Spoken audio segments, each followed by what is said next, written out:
Hola, ¿qué tal? Esta es una nueva videoclase para el segundo año de la Escuela de Psicología Social de MAS. Yo soy el profesor Sebastián Nicoletti y el tema que nos toca ver hoy es la teoría de la enfermedad única del doctor Enrique Pichón Rivière. Esta teoría de la enfermedad única, también conocida por su sigla TEU, no es otra cosa más que un supuesto teórico que va a postular Pichón Rivière en aras a encontrar o presentar teóricamente la existencia de un núcleo depresivo patogenético universal que le permita a él eh, plantear en términos teóricos, pero también basados en la práctica clínica, porque esto es una teoría que él empieza a desarrollar en su, en su época, digamos, de donde está ejerciendo la psiquiatría, a mediados de los años 40. Entonces, decía, él lo que pretende demostrar en el campo teórico, basado en un trabajo clínico muy intenso con enfermos psicóticos, es este postulado de que toda enfermedad mental, en el fondo, sería o tendría un origen, es decir, una etiología, en formas diferentes de una única enfermedad mental, que es, para Pichon Rivière, la depresión. Este intento de hallar un origen común a todas aquellas enfermedades de origen mental, eh, planteando justamente que todas podrían provenir como manifestaciones de un mismo origen, tener todas una misma etiología, no es algo nuevo en el campo de la medicina ni de la psiquiatría. Ya hubo intentos anteriormente. Nosotros como antecedente a este intento podemos citar, por ejemplo, eh, a mediados del siglo XIX, por ejemplo, dentro del ámbito de la psiquiatría alemana, el doctor Wilhelm Griesinger había planteado también un origen común, pero para la psicosis, eh, entendiendo que podía haber un fundamento científico para hallar una etiología, es decir, un origen común para explicar toda la psicosis. Se había basado él también en trabajos de un médico psiquiatra belga, Joseph Ghislaine, que lo había influido ciertamente.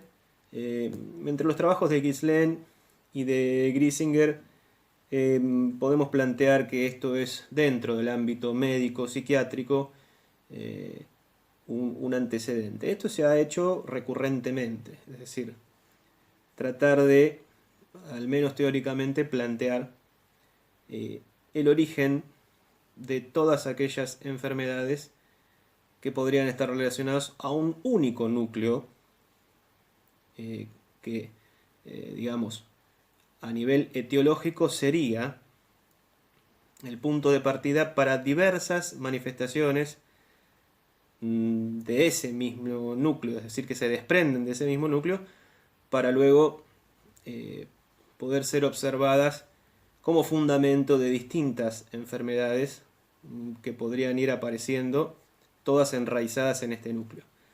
Ahora expliquemos un poco esto del núcleo depresivo patogenético universal. Bien, esta denominación que hace Pichon Rivière podríamos desglosarla de alguna manera para entenderla un poco más, ¿sí? Es decir, bueno, que es un núcleo obviamente indica que hay un centro duro, un corazón, digamos, donde que es el origen en sí mismo, ese origen nuclear, que sea depresivo. Este núcleo nos está diciendo que eh, el síntoma va a centrarse justamente en la depresión.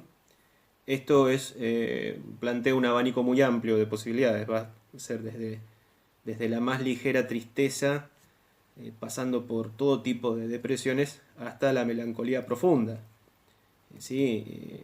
Que puede ir desde pequeñas manifestaciones anímicas hasta patologías severas relacionadas con esta misma depresión, pero que después van a ir tomando mayor gravedad. Es decir, es un abanico muy amplio de posibilidades, pero todas centradas, repito, dentro de este síntoma depresivo.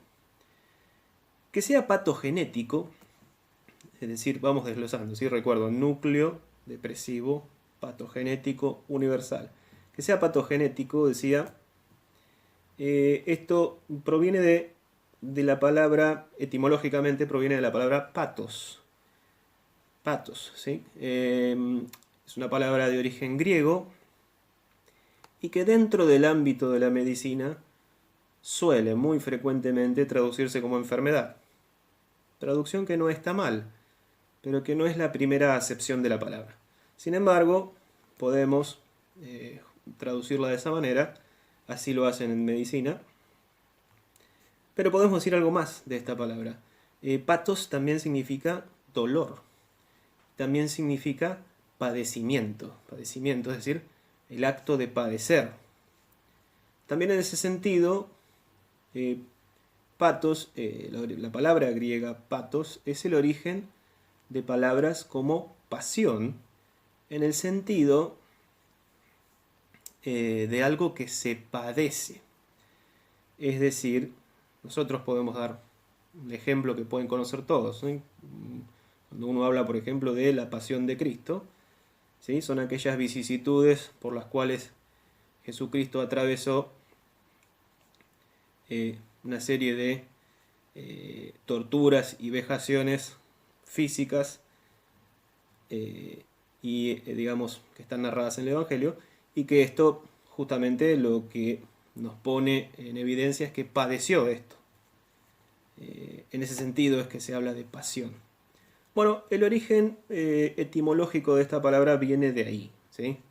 Puede ser traducido como dolor, puede ser traducido como padecimiento, y puede ser traducido también como enfermedad. De hecho, la palabra patología, que es el estudio sistemático y ordenado de las enfermedades, está aludiendo justamente a esta palabra.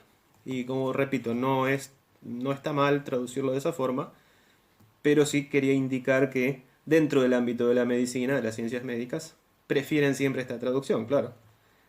Bien, y que sea universal, que este núcleo depresivo patogenético sea universal, designa o quiere decir que puede darse en todas sus formas.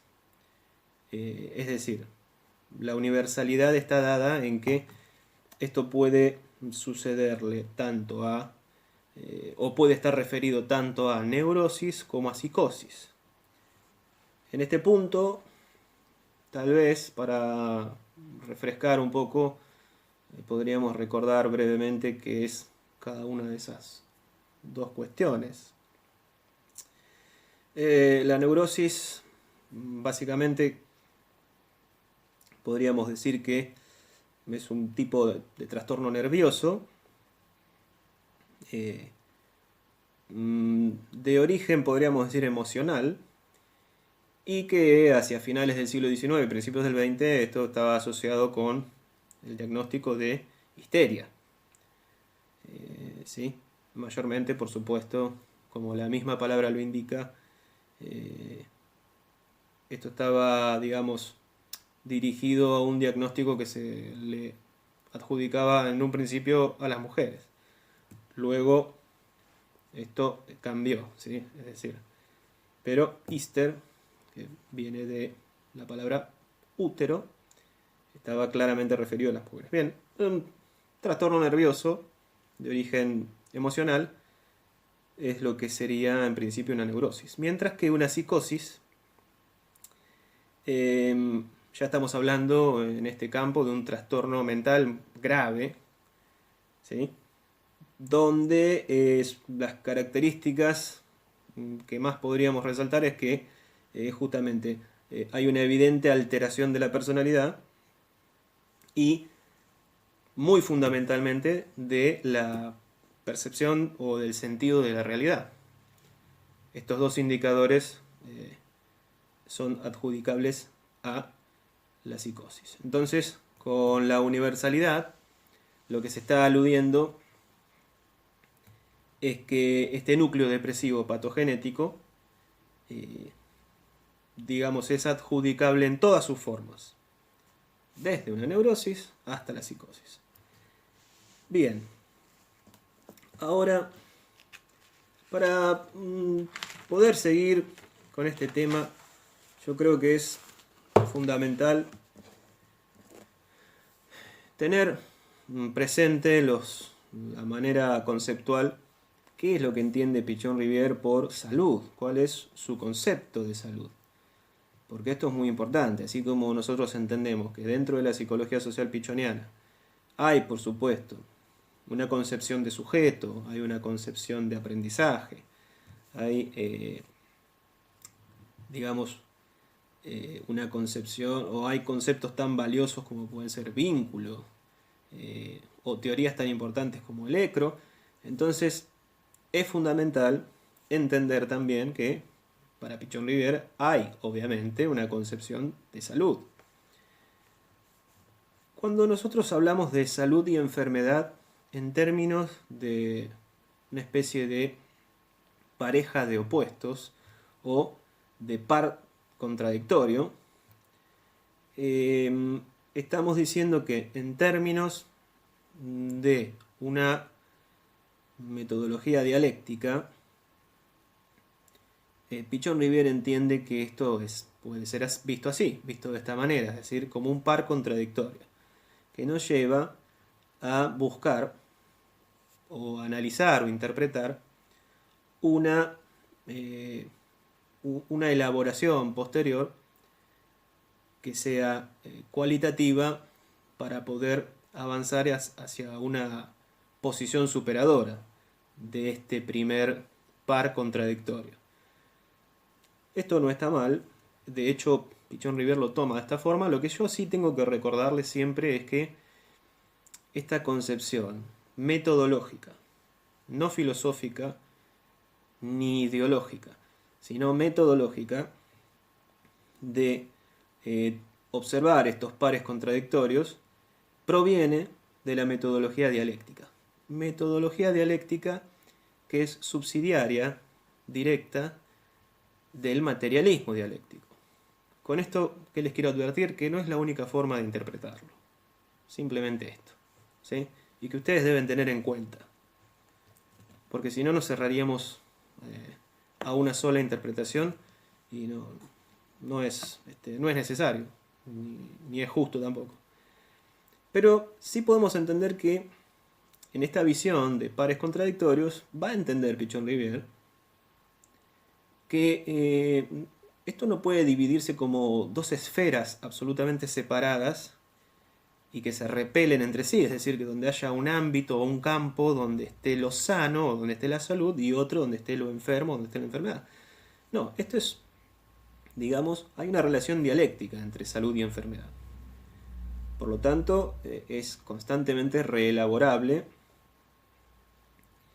y específicamente, cuando alude a la salud mental, va a considerar que lo que él denomina salud siempre está en vistas al aprendizaje de una realidad, a través de decir, cómo nosotros afrontamos las realidades, es decir, todo aquello que nos rodea, que pertenece a nuestro medio, que pertenece a nuestro mundo interno y al mundo externo, en esta constante reelaboración.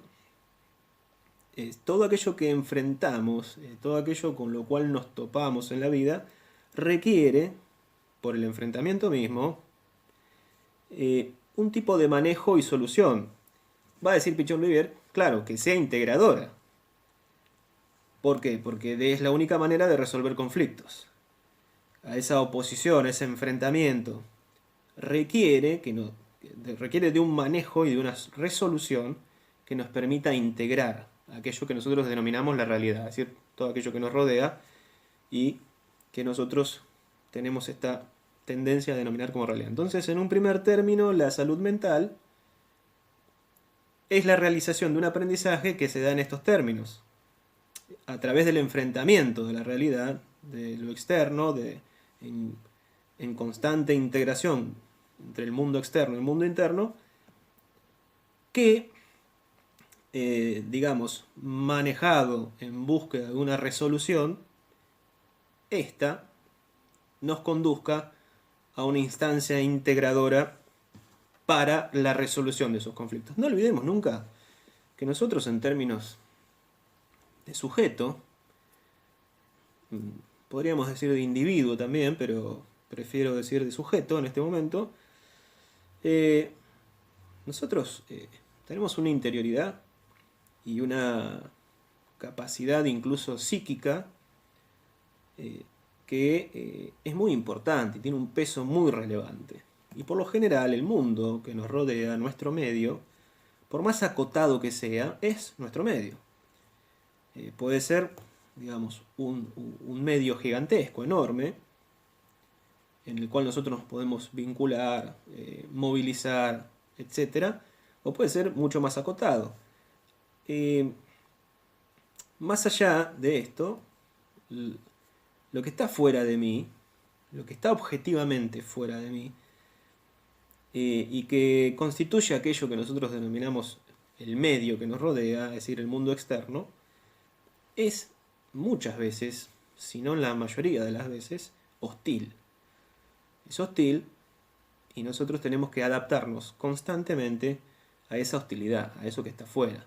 Porque están los elementos, está la propia naturaleza con sus elementos, hay otros seres, hay otros sujetos, hay otros grupos, y esto demanda un ejercicio que a veces es altamente estresante en esa capacidad de aprendizaje del medio que nos rodea y la consecuente integración.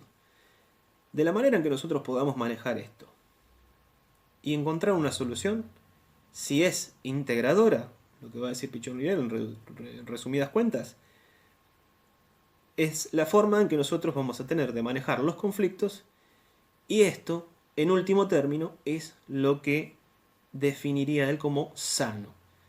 Fíjense que en el fondo de lo que estamos hablando es de una conducta psíquica, una conducta mental.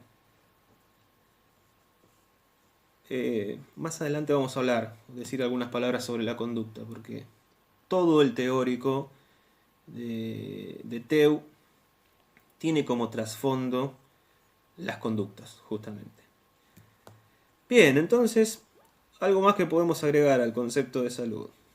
Es decir, aquel sujeto que entiende Pichon Rivière que es sano, es este sujeto el que aprehende el objeto, es decir, aprende con H, es decir, es capaz de tomar la realidad para sí, la realidad en este caso es el objeto, y transformarla. Ahora, en este proceso de transformar la realidad, el sujeto también se transforma a sí mismo, es decir, es mutuamente transformadora esta relación.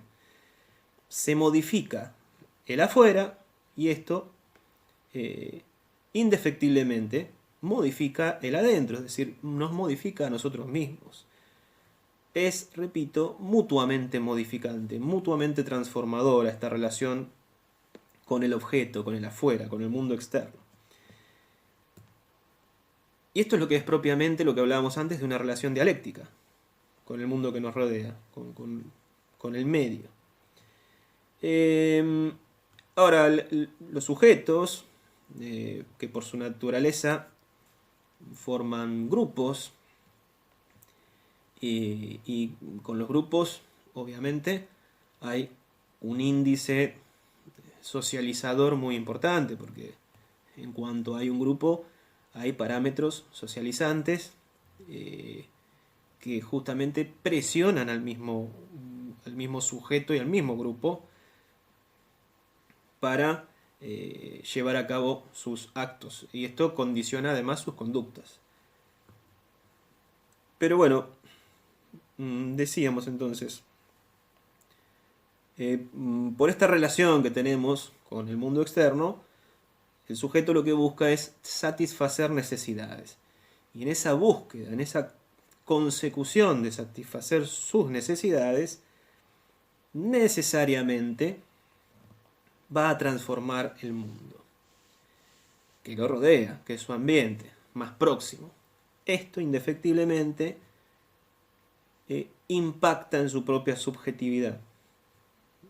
Y además es recíproco, porque no podemos decir que el afuera moldea la subjetividad sin tener en cuenta que es un binomio muy complejo de analizar, porque la subjetividad también es transformadora e instituyente en el sentido de que ese cambio puede surgir de adentro hacia afuera.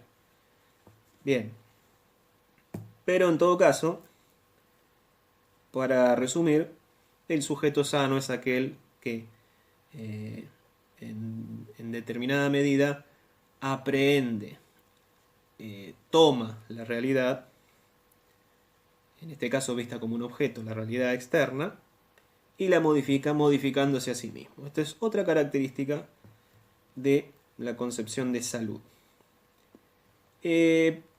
Por lo tanto, bueno, podemos decir que el criterio básico que maneja Pichon-Rivière de salud está íntimamente ligado con la adaptación activa a la realidad.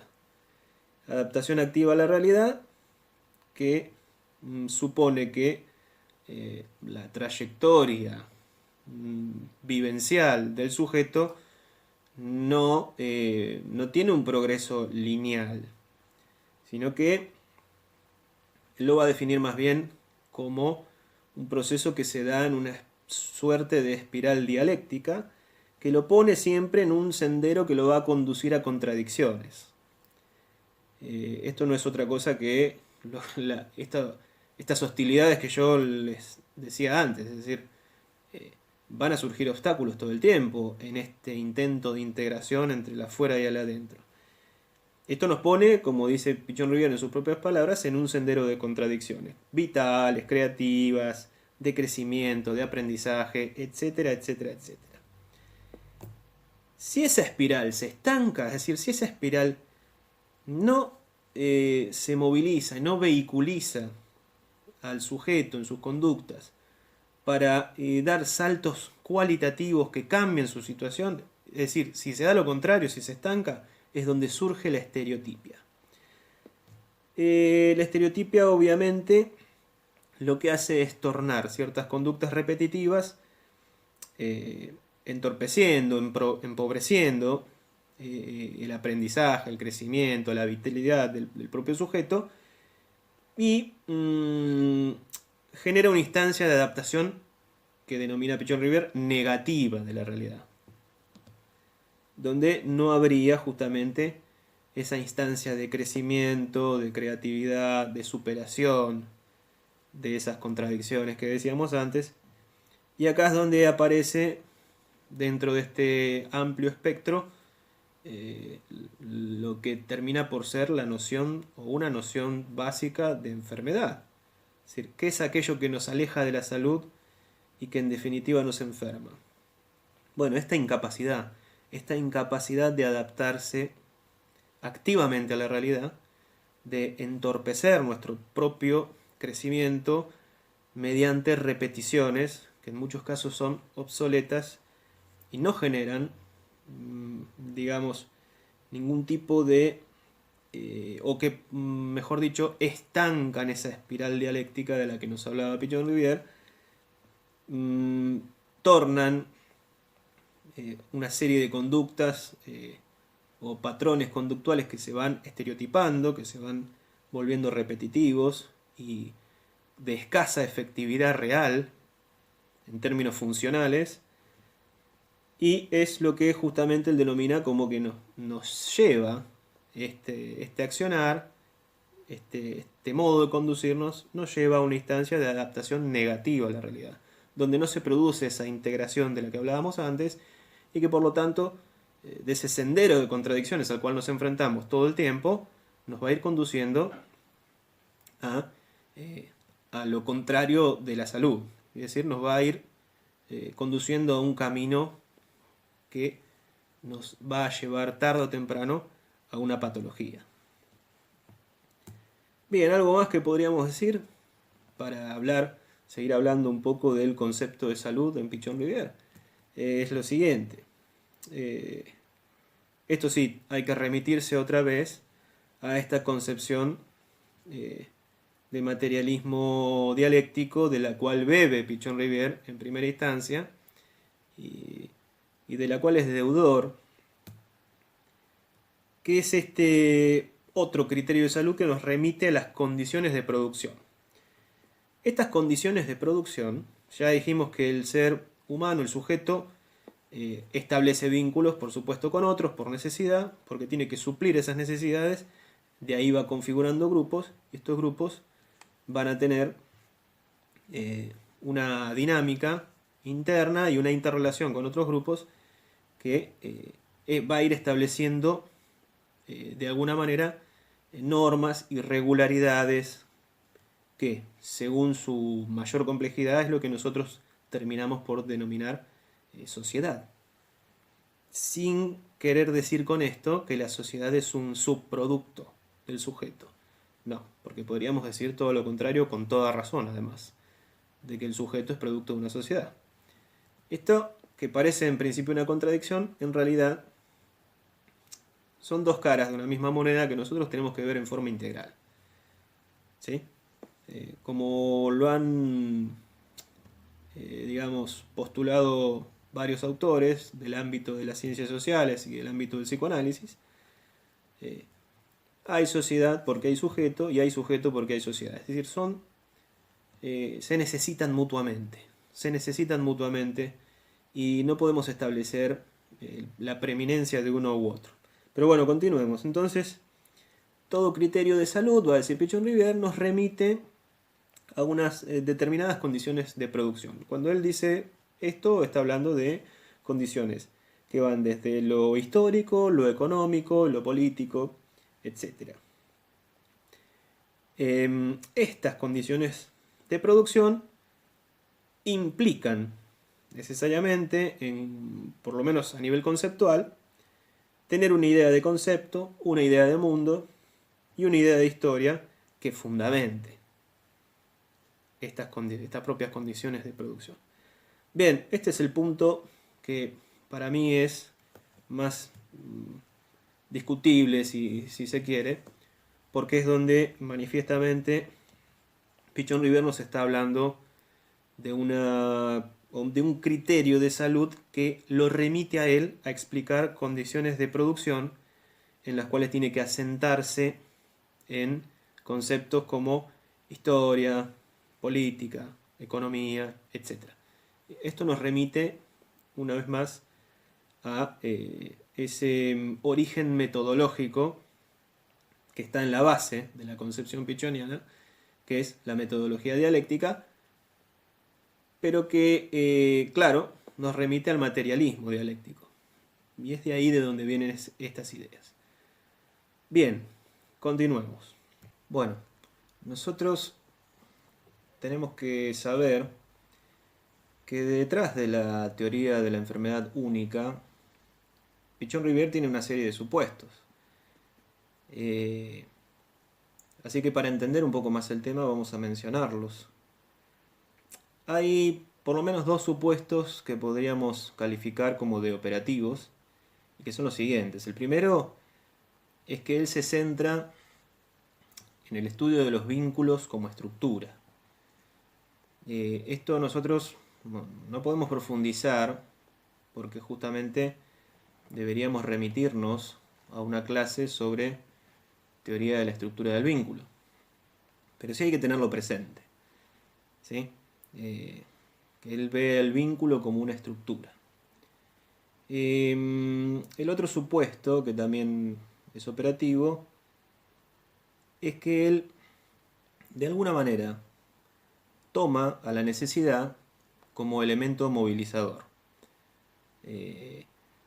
¿Esto qué quiere decir o por qué es importante resaltarlo? Porque de alguna manera va a suplantar o va a poner en lugar de la pulsión, en el sentido psicoanalítico tradicional, freudiano, a la necesidad como elemento movilizador. Es decir, no estaría específicamente hablando de la pulsión, sino de la necesidad como vehiculizador, como elemento movilizador.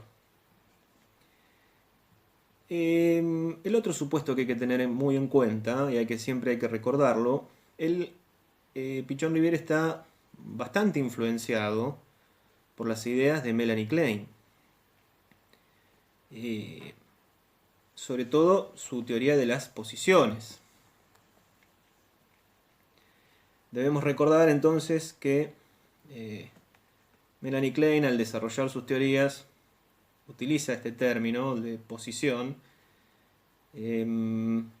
especialmente para no tener que aludir ni a una etapa o una fase, y elige exclusivamente hablar de posición justamente para tomarlo en cuenta como otra cuestión.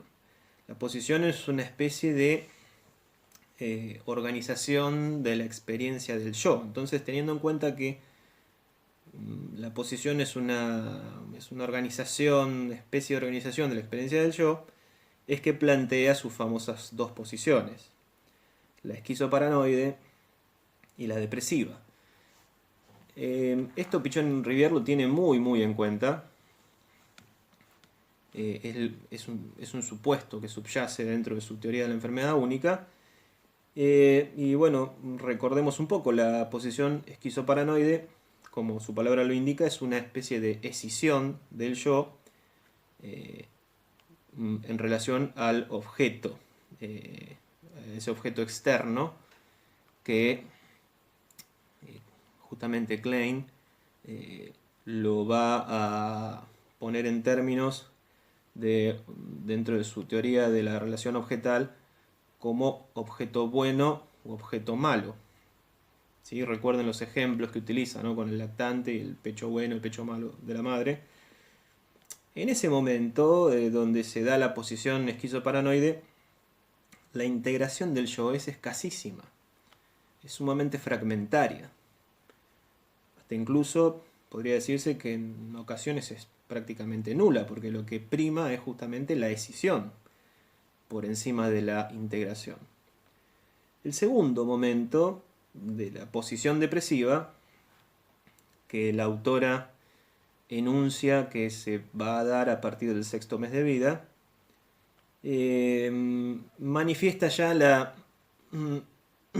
ansiedad por el otro como objeto exterior. Es decir, es donde surgen las figuras a manera de representación, tanto amadas como odiadas. Es decir, ahí se da la ambivalencia de los objetos anteriores, el pecho bueno, el pecho malo, se reconfiguran de alguna manera en estos objetos exteriores como lo amado y a la vez odiado. Es decir, que hay una cierta ambivalencia. Cuando surge el otro como objeto total, cuando, por ejemplo, el niño, el lactante, comprende, logra integrar de una determinada manera que él como sujeto es una cosa y el sujeto exterior, su madre en este caso, es otra, va a decir Melanie Klein que surge la culpa, cuando no también la tristeza. Es por eso que esta segunda posición es denominada depresiva. Es decir, aquello que era a la vez amado, pero que de alguna manera se ha dañado, por lo menos mentalmente, imaginariamente, a través del odio, donde se da, repito, esta ambivalencia, lo amado y lo odiado, inicia o es el factor iniciador de un impulso de reparación. Es ahí donde se evidencia el sentimiento de culpa. Bien, esta metodología teórica por la cual Melanie Klein, muy apoyada en el trabajo clínico, obviamente, es decir, en la práctica, establece dentro de su marco de etapas psicosexuales del desarrollo infantil, está muy presente como supuesto en las ideas que plantea Pichon Rivière en relación a la teoría de la enfermedad única. Porque no olvidemos que ese núcleo depresivo patogenético universal que va a plantear como etiología de todas las enfermedades mentales, que es la depresión, va a estar signada de alguna manera, esa concepción, por las ideas justamente de Melanie Klein que están ahí como supuesto. Entonces, en la conformación de la teoría de la enfermedad única, vamos a observar que Pichon-Rivière va a encontrar como explicación teórica de esta conformación 4 principios y 3 conceptos que la fundamentan. Estos 4 principios, el primero es el de policausalidad. Es decir, como lo indica la propia palabra, no habría una única causa, sino que son múltiples, son muy variadas. Por eso la policausalidad. Hay que entender que él se está basando en este momento, cuando habla de esto, de la policausalidad, hay una reminiscencia a las series complementarias de Freud. Para recordar brevemente qué es esto de las series complementarias, es una manera que encuentra Freud de explicar la etiología, es decir, el origen de las neurosis, de una manera superadora, superadora en el sentido de que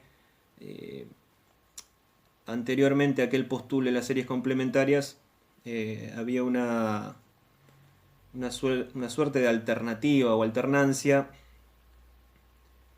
que de alguna manera obligaba a encontrar esta etiología que mencionábamos antes, relacionada o bien a un factor exógeno, por lo tanto externo, a una frustración, por ejemplo, o a un factor endógeno, por lo tanto interno, y que Freud aludía para explicar esto a una fijación. Bueno, las series complementarias vienen a subsanar de alguna manera esta alternativa entre una u otra. No habría entonces por qué determinar alternativamente un factor u otro, sino que lo que encuentra Pichon-Rivière en base a las series complementarias de Freud es explicar este primer principio como una policausalidad. No se trataría ya de una sola causa, sino de varias. Entonces, para esto, él va a plantear que dentro de este principio de policausalidad hay al menos 3 factores que debemos tener en cuenta. El primero es el factor constitucional.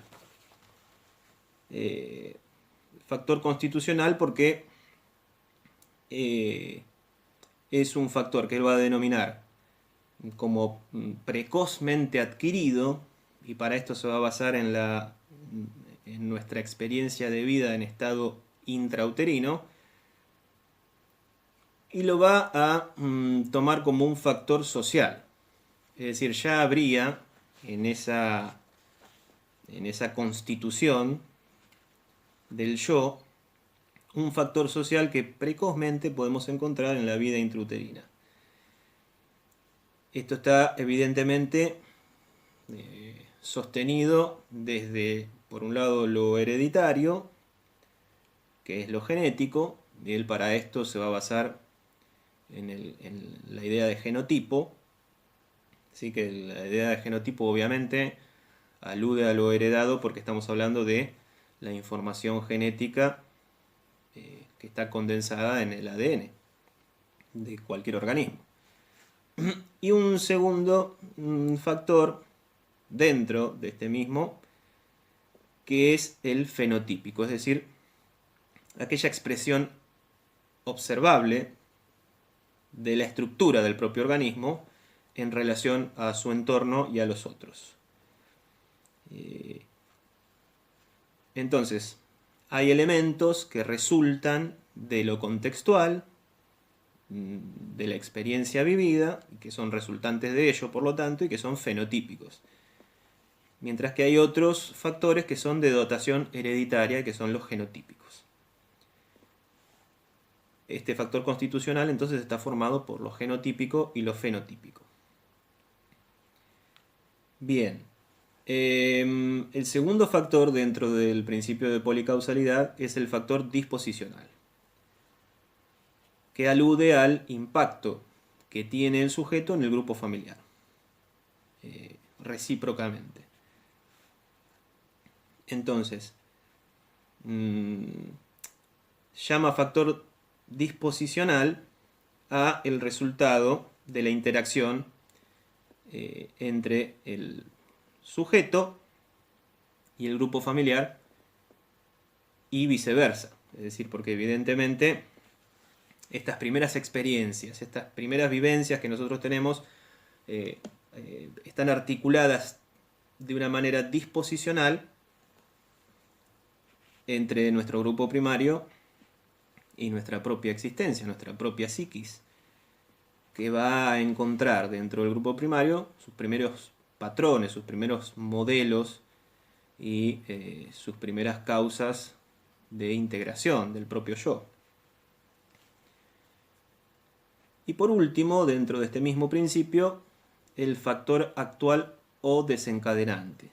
Lo denomina así Pichon-Rivière para aludir a una primera experiencia de privación o de pérdida que viene dada en primera instancia por el abandono de esa vida intrauterina, que simboliza una suerte de duelo, y que va a ser el patrón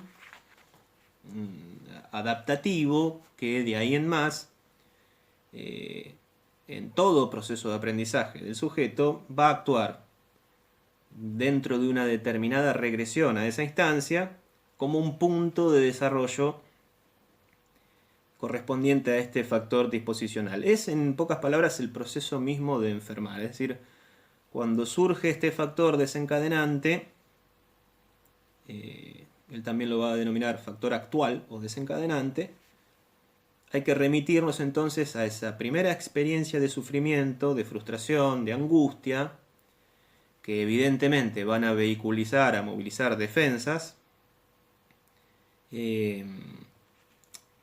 y que, digamos, sirvieron en algún momento para suplir esa frustración, para suplir ese sufrimiento, es decir, que en ese momento fueron operativas, pero que en determinadas causas posteriores ya no lo son.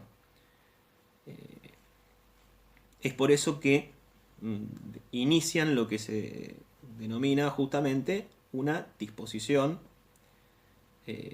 desencadenante, es decir, es en resumidas cuentas, el proceso mismo de enfermedad, es donde se inicia, o sea, el primer paso hacia la enfermedad.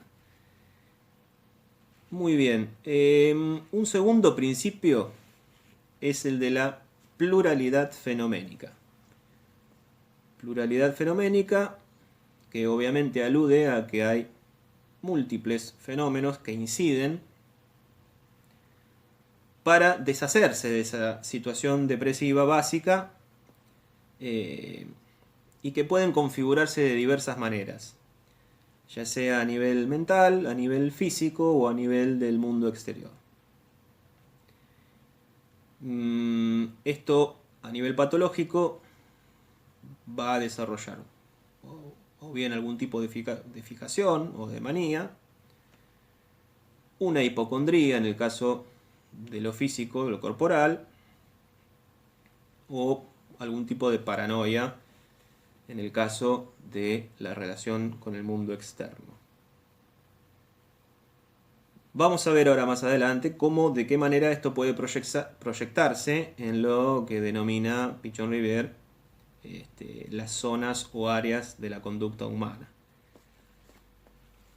Un tercer principio que enuncia Pichon-Rivière es el de la continuidad genética funcional. Continuidad genética funcional que va a ser el núcleo de esa depresión básica y que se articula en 5 formas de depresión que él va a mencionar y que son las siguientes. Nuestra primera experiencia, que va a moldear de alguna manera las experiencias siguientes, es la protodepresión, que es esta primera forma de depresión de estas 5 que él enumera, y que parten no solo del nacimiento, sino justamente por el mismo hecho del nacimiento, el abandono de la vida intrauterina, que yo, como les dije antes, va a suponer una especie de duelo de esa instancia anterior que se pierde, y esto supone una privación, una primera experiencia de sufrimiento, de angustia por el abandono de esa situación de confort. Una segunda forma depresiva a la cual va a aludir Pichon-Rivière es la posición depresiva del desarrollo. Acá vemos una influencia notable de las ideas de Melanie Klein. Va a señalar él que esta se da con una segunda experiencia de pérdida y por lo tanto también de una especie de duelo.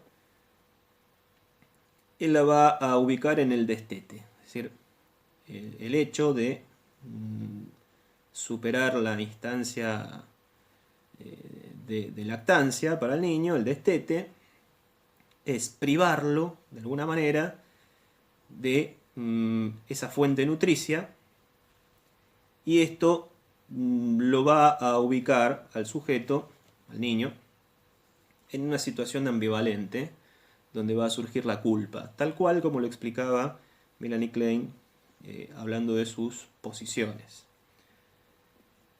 Una tercera forma de depresión que va a mencionar Pichon-Rivière, recuerdo, en este principio de continuidad genética funcional, es la depresión de comienzo o desencadenante.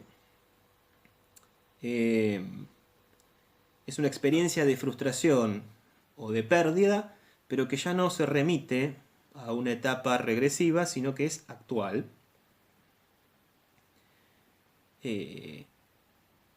Pero en la actualidad de esa vivencia nos remite a esa experiencia psíquica, inconsciente, de aquellos modelos depresivos anteriores que ya dijimos, ¿sí? La privación o pérdida de la vida intrauterina y el posterior destete van a, digamos, de alguna manera dejar una huella anémica en nosotros, que van a actuar a su vez como patrones de conducta para toda situación posterior. Y en la depresión de comienzo desencadenante, que sería activada por una frustración o pérdida actual, indican el momento en que se iniciaría un periodo que nos puede conducir a una pérdida de la salud y a acercarnos a ese camino que nos va a dirigir posiblemente a una enfermedad. De origen siempre mental estamos hablando, ¿sí? La cuarta depresión que va a mencionar Pichon-Rivière es la depresión regresional. Esta está muy ligada con la anterior, es decir, se torna a puntos disposicionales anteriores. A partir de ese desencadenante se torna regresivamente a esos puntos anteriores que hacen de conexión entre lo que a nosotros nos marcó como experiencia a nivel psíquico y que está evidentemente reprimido pero subyacente en nuestro inconsciente, y que de alguna manera nos hace retornar a esos puntos a nivel anímico, a nivel mental, por supuesto, de forma inconsciente. Y el quinto punto es lo que él denomina la depresión iatrógena.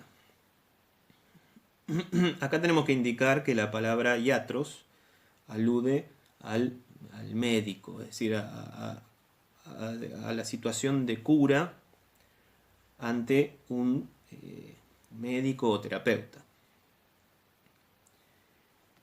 Entonces va a decir Pichon-Rivière, en la propia acción, durante la tarea correctora, es decir, mediante el proceso de cura, puede darse que haya una instancia que va a pendular entre la posición esquizoparanoide y la depresiva, otra vez aludiendo a la teoría de Melanie Klein, en esta búsqueda de lograr una mayor integración del yo a través de la cura, puede, sin embargo, darse lo contrario, es decir, enfermar. Esto, como él lo grafica de la siguiente manera, es cuando uno, en búsqueda de ese proceso de cura, recurre, por ejemplo, a una terapia, y sin embargo, eso, lejos de ayudarnos en esa situación, nos posterga en el propio proceso de cura a no encontrar la solución. Esto es como cuando uno va al médico y no nos dan, digamos, una solución al tema que nos aqueja. Entonces encontramos que dentro de un proceso de curación buscado, porque por eso vamos al médico, para buscar ese proceso de curación, los mismos factores que nos llevan a introducirnos dentro de ese proceso de cura actúan de forma diametralmente opuesta y nos pueden encauzar a un proceso de enfermedad, totalmente lo contrario de lo que buscábamos. ¿Sí? Bien. El cuarto principio es el de la movilidad de las estructuras. Con esto quiere decir Pichon Rivière que la salud siempre es móvil, siempre es cambiante, siempre es plástica, es decir, su característica es de plasticidad, que es lo contrario justamente a la estereotipia, al anquilosamiento, a la fijación. Que por otro lado, recaer en la estereotipia, como habíamos dicho antes, es conducente a un estado contrario a lo sano, es decir, a lo enfermo. Va a decir Pichon Rivière, la plasticidad justamente cura, porque es adaptación, es pura adaptación. Entonces, nosotros dentro de la teoría del grupo operativo, por ejemplo, para dar un ejemplo,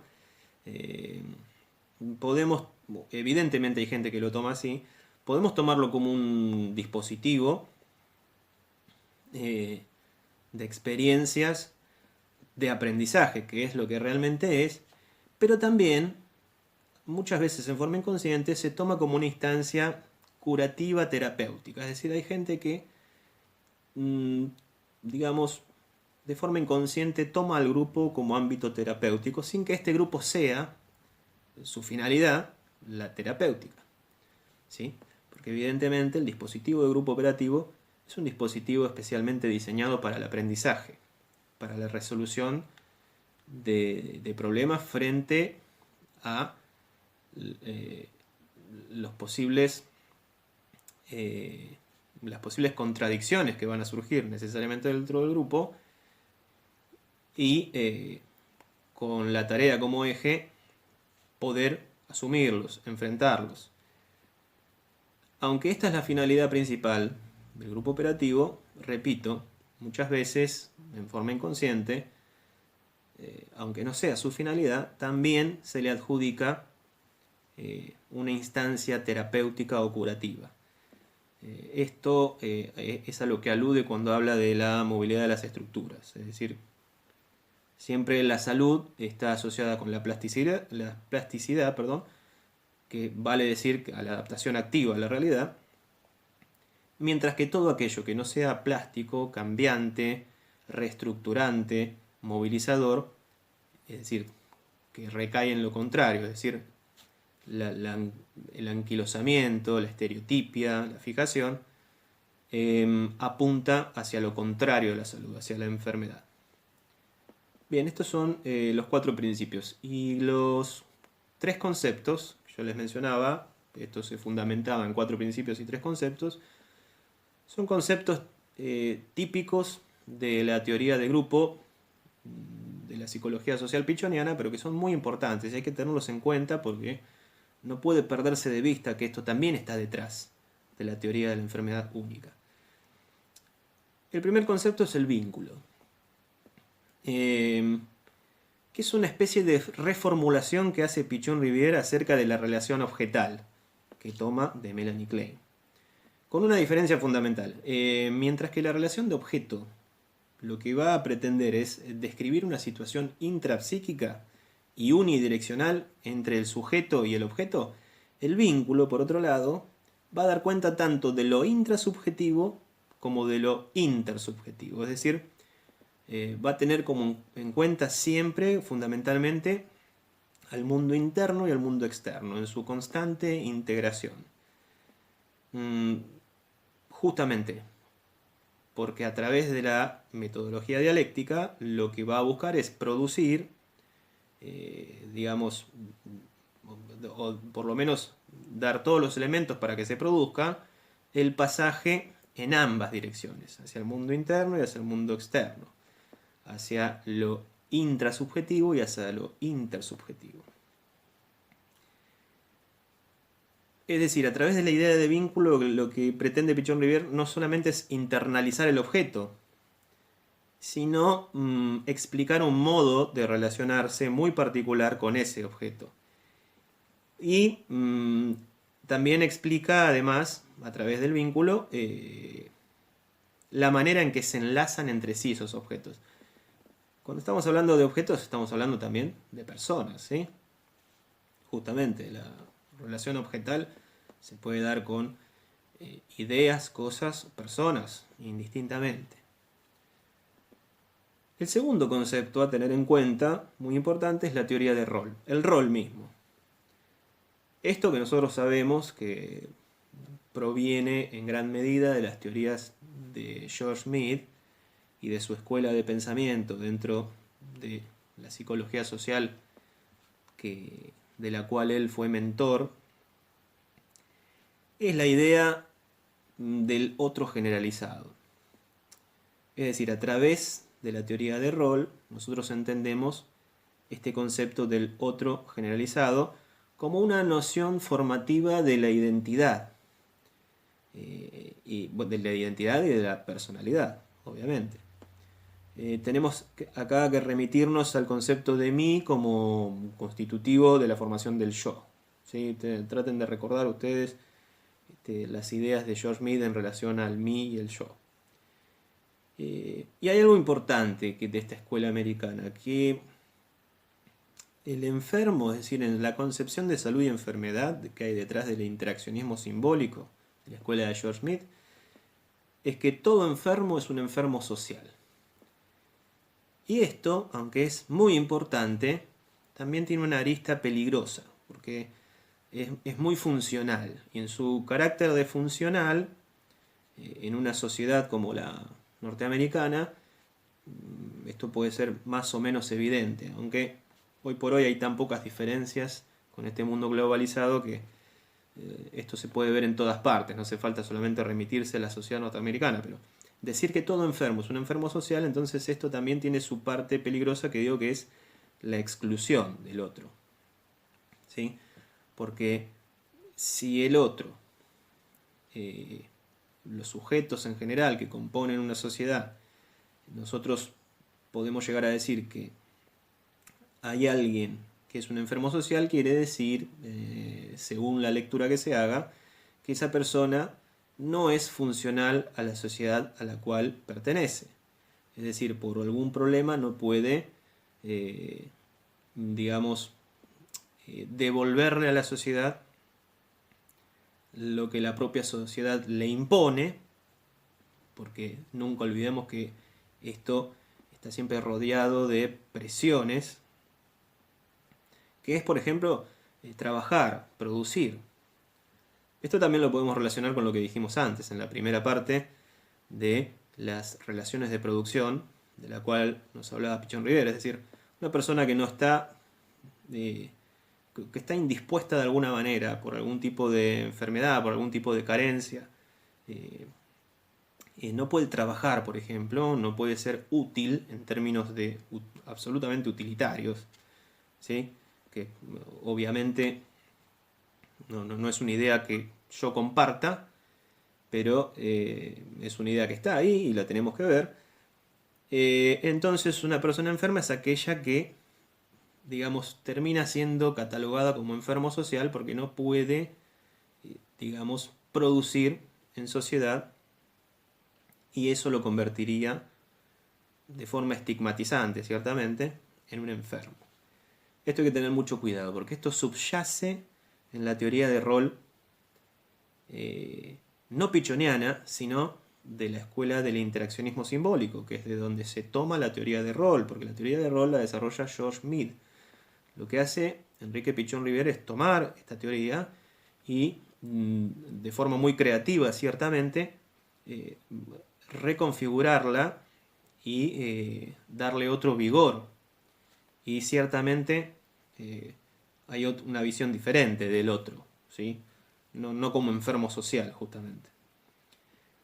Otro concepto importante a tener en cuenta siempre que hablamos de teoría de la enfermedad única es el concepto de portavoz. ¿Por qué? Porque no se olviden nunca ustedes que Pichón Rivière comienza en su etapa plenamente psiquiátrica a trabajar con enfermos, con psicóticos. Pero el enfermo mental cumple evidentemente muchas veces el rol de portavoz. Es el que traslada de alguna manera las ansiedades familiares, las ansiedades propias del grupo familiar y las pone en evidencia, las vehiculiza. En el grupo operativo, justamente como dispositivo artificial, digamos, hay estructuras del grupo familiar que se van a reeditar en el grupo, pero de forma inconsciente, donde también el portavoz es el que muchas veces denuncia, hace visible en el acontecer grupal las fantasías, las ansiedades, las necesidades, las carencias, los obstáculos, etc. Entonces es el portavoz el que en su figura y en su rol puede conjugar en un solo momento la verticalidad y la horizontalidad del sujeto en relación al grupo. Por eso es que son tan importantes. Entonces, concepto de vínculo, concepto de rol, concepto de portavoz. También subyacen estos conceptos dentro de la teoría de la enfermedad única. Y, como yo les dije hace un rato, que íbamos también a tener que decir algunas palabras acerca de la conducta, porque algo que está detrás de toda esta teoría de la enfermedad única es, evidentemente, la conducta. Entonces algunas palabras vamos a tener que decir, sobre todo porque esto nos va a llevar a la parte final del teórico y es necesario entonces que digamos algunas palabras. Tengamos en cuenta que a nivel de las ciencias en general, incluso de las ciencias duras, la conducta siempre fue tomada como un conjunto de fenómenos que son observables o que son factibles de ser detectados. Esto incluso proviene de la química, ¿sí? Es decir, cómo interactúan entre sí diversos elementos y en el estudio, el científico, observando estos elementos, interactuando entre sí, puede de alguna manera describir su conducta en términos de elementos químicos. Esto trasladado a las ciencias sociales va a tener como herencia esta misma interpretación, o por lo menos esta misma metodología, que nos indica que al observar las conductas debemos ceñirnos a los hechos tal cual estos se dan, tal cual como se manifiestan, tal cual como se hacen presentes, y además como de una manera en que pueden ser fácticamente detectables y observados. Esto, por supuesto, dejando de lado toda concepción animista o vitalista o que podríamos decir metafísica, es decir, nos remitimos a los hechos tal cual se dan. Esta es una visión evidentemente cientificista y evidentemente materialista, ¿sí? Es la visión de la conducta tal cual lo entiende la ciencia, incluso, repito, las ciencias duras. Ahora, En un segundo momento, donde digamos, se hace una revisión de este término, de la conducta, de lo que implica para las ciencias sociales, se va a entender que la conducta es todas aquellas manifestaciones comprendidas en el término de conducta, son aquellas que son acciones guiadas, vale decir conducidas, por algo que está fuera de las mismas. Es decir, ¿qué vehiculiza estas conductas? Porque no nos olvidemos que conducir o guiar está a la base de la palabra latina conducta, ¿sí? Digamos, si tuviésemos que hacer una etimología así rápida, podemos decir que conducta en latín proviene de o remite a aquello que es conducido o guiado. Entonces, que todas las manifestaciones comprendidas en el término conducta sean acciones guiadas o conducidas por algo que está fuera de ellas, nos remite a tener que decir algo. ¿Qué es ese algo? Bueno, ese algo es la mente. Es decir, es la instancia mental lo que guía o conduce. En un tercer momento de revisión de este término y haciendo alusión justamente a lo que entendía como conducta la escuela de la Gestalt, ¿sí? Esta escuela que surge en Alemania, por ejemplo, uno de sus representantes, Kafka, va a decir que la conducta podía ser entendida en un modelo tripartito, donde entendían ellos que hay dentro de la conducta procesos, comportamiento y vivencias. Esta es la teoría tripartita de la conducta. Por procesos entienden que es la suma de movimientos observables. Por comportamiento entienden que son procesos efectivos o reales, es decir, funcionales. Y por vivencias entienden que son aquellos fenómenos conductuales que son descriptivos.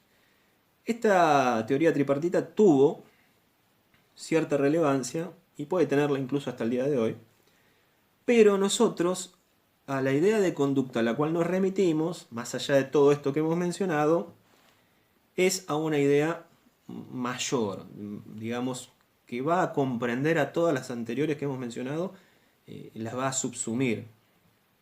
¿Qué es esto? Entender a la conducta como todas las manifestaciones del ser humano. Es decir, aquello que denominaríamos conducta en el ser humano es todas sus manifestaciones, todas. Cualesquiera sean estas y cualesquiera sean sus características o modos de presentarse, todas. Esta es la idea, esta última que hemos mencionado, es la idea que va a estar subyacente en el pensamiento de Pichon-Rivière a la hora de entender qué es la conducta a nivel psicológico.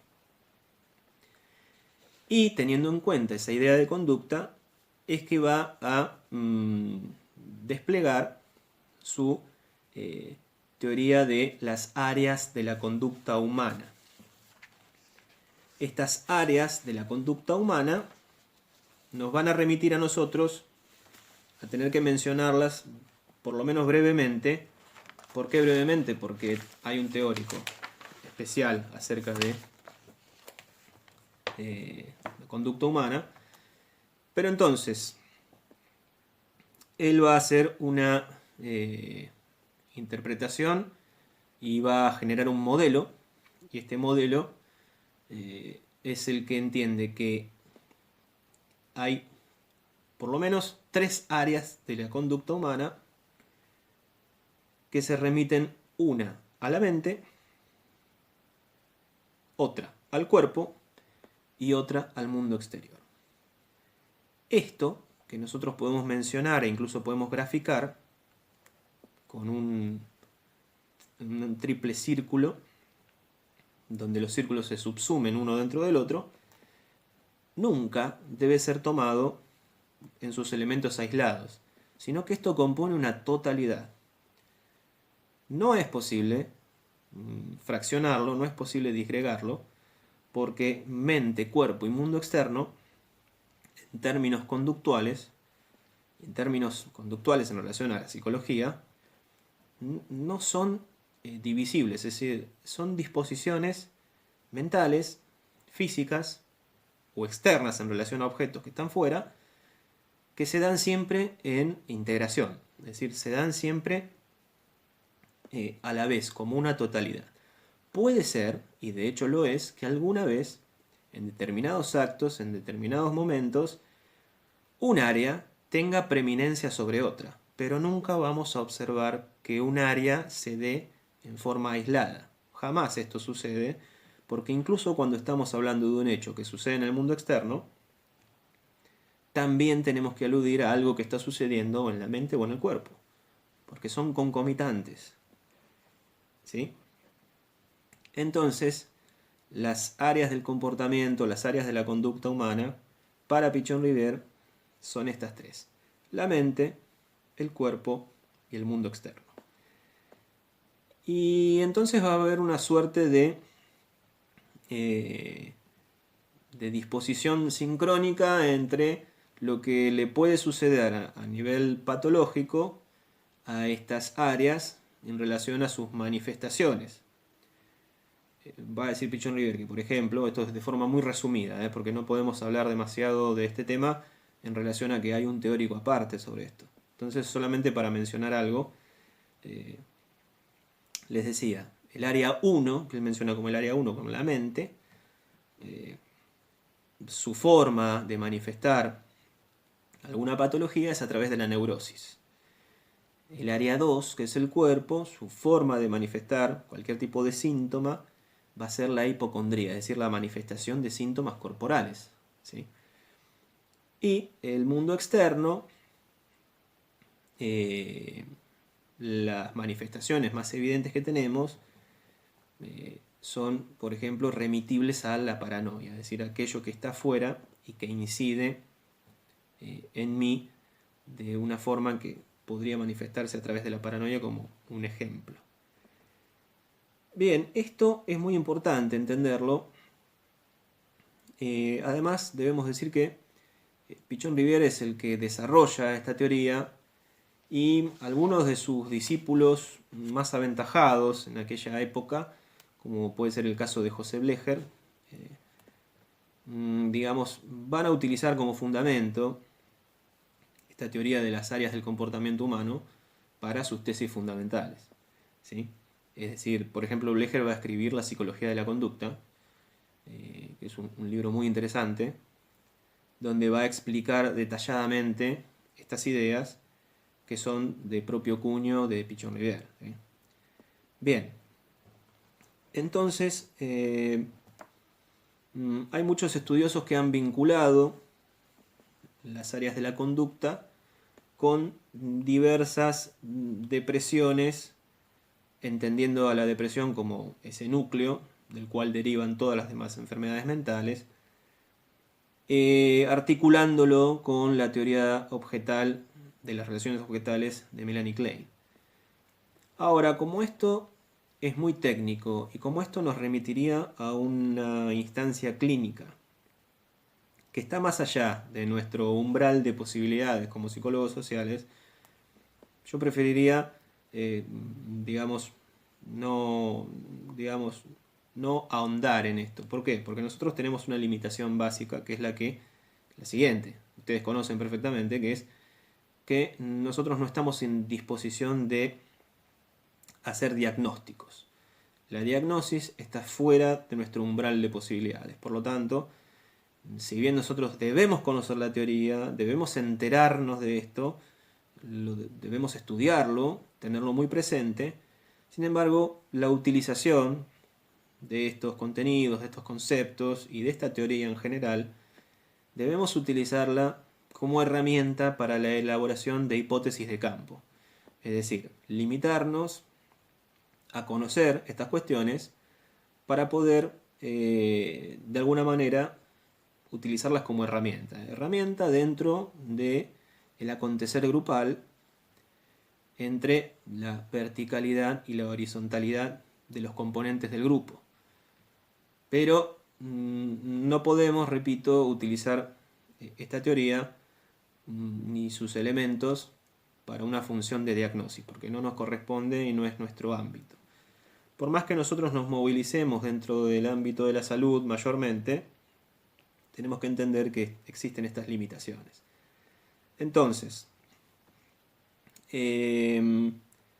para hacer un breve repaso, entonces, ustedes lo que siempre deben recordar es que el intento que lleva a cabo Pichon-Rivière es el de describir o encontrar una etiología común, es decir, un origen común para todas aquellas enfermedades mentales, y al enunciar que existe este núcleo depresivo patogenético universal y adjudicárselo a la depresión, entonces nos da la herramienta para entender que esta instancia depresiva es la que puede marcar la diferencia entre la concepción de salud y enfermedad.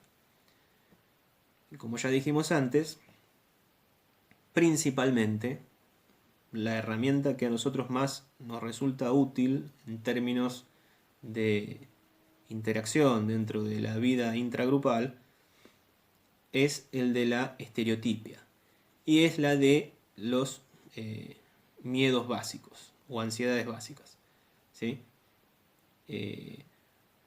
Así que lo que yo siempre recomiendo cuando vemos esta clase es tomarla justamente tomar el concepto, entenderlo, porque esto es algo que hay que saber, pero su utilidad en términos específicamente de aplicación operativa deben remitirse siempre a lo teórico, a la elaboración de hipótesis acerca del acontecer grupal, y nunca de ninguna manera tomarlo como una posibilidad de diagnosis, porque nosotros, repito, ustedes como ustedes lo saben, no podemos diagnosticar, ¿sí? No está dentro de nuestras posibilidades.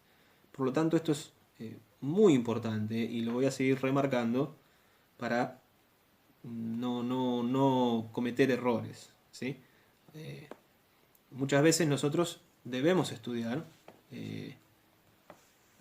para interiorizarnos sobre estos temas cuestiones que están más allá de nuestra aplicación fáctica en términos de una aplicación dirigida a un proceso de cura, que no nos corresponde.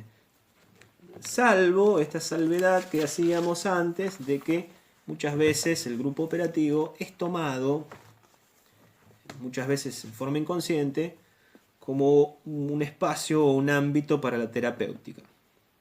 Pero aún siendo de esta manera, aún siendo tomado de esta forma, quiero decir, siempre tenemos que tratar de vehiculizar esto como una herramienta que nos sirva para la comprensión del propio acontecer grupal, tanto como componentes del grupo a nivel subjetivo, como del grupo en su totalidad, como una suerte de entidad grupal, ¿sí? Si podríamos llamarlo de esa manera. Bien, entonces, esto que hemos visto, con la complementación del teórico y su lectura detenida y con su estudio, yo espero que les sirva a ustedes como herramienta para entender esta concepción de la teoría de la enfermedad única en Pichon-Rivière. Lo que les recomiendo es justamente esto, la lectura detenida del teórico, y que todo aquello que les llame la atención ustedes puedan ir a buscar información. Si tuviera que recomendar la lectura de algo por fuera de lo que indica el teórico, yo les recomendaría la lectura de alguno de los libros de José Blecher, pero ya les digo, como complementación a esto, no en forma directa. Y bien, entonces hemos llegado al final de esta videoclase. Espero que les sea de utilidad, como siempre les digo, para tener un acercamiento al teórico, porque lo que intentamos hacer con estas videoclases es esto, dar ciertas herramientas para la lectura y comprensión del teórico. Como siempre, en una videoclase, digamos, de la misma manera que se da en una clase presencial, es muy difícil de abarcar un tema en su totalidad. En realidad es prácticamente imposible. Siempre lo que vemos es una insinuación del tema, una introducción a los asuntos que corresponden al tema, y después en la práctica grupal y en el estudio y en la lectura y en la profundización es donde ustedes van a encontrar mayores herramientas. Pero sí, por lo menos lo que pretendemos es dar una idea, un puntapié inicial para que esto finalmente se dé. Bueno, muy bien. Esto es todo entonces. Me despido y nos veremos en la próxima videoclase. Así que bueno, les agradezco a todos, les mando un saludo y chao. Muchas gracias. Hasta siempre.